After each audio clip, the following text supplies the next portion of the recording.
பிரியமானவர்களே, இன்றைய நாளிலும் ஆண்டவராய் இயேசு கிறிஸ்து நம்மோடு கூட பேசுகிற வார்த்தை மத்தேயு 1:23 பின்பகுதி, இம்மானுவேல் என்பதற்கு தேவன் நம்மோடு இருக்கிறார் என்று அர்த்தமாம். கர்த்தர் ஏன் நம்மோடு இருக்கணும், ஏன் நம்மோடு இருக்கிறார் என்று சொல்லி இன்றைய நாளிலே நாம் தியானிக்கலாம். முதலாவது, நாம் பாவத்தை ஜெயித்து பரிசுத்தமாய் வாழ்வதற்கு அவர் நம்மோடு இருக்கிறார். கர்த்தர் நம்மோடு இருந்தால்தான் நாம் பாவத்தை ஜெயிக்க முடியும். அதாவது ஒளியாகி அவர் நம்மோடு இருக்கும்போது தான் இருளாகிய பாவம் நம்மை விட்டு விலகும். அதுக்கு ஆதாரமாக 1 யோவான் 1:5, யோவான் 1:5 நாம் வாசிக்க முடியும். இரண்டாவது, நாம் பாடுகளை சகிக்க அவர் நம்மோடு இருக்கிறார். இன்னைக்கு அவர் சமாதானத்தின் தேவனா அவர் நம்மோடு கூட இருப்பதனால தான் நாம் அநேக பாடுகளை நாம் சகித்து செல்ல முடிகிறது.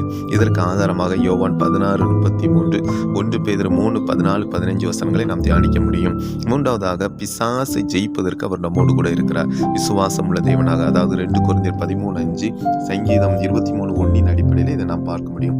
ஆகவே கர்த்தர் நம்மோடு இருக்கிறார். எதற்கும் கலங்காமல் இருப்போம். ஆமென்.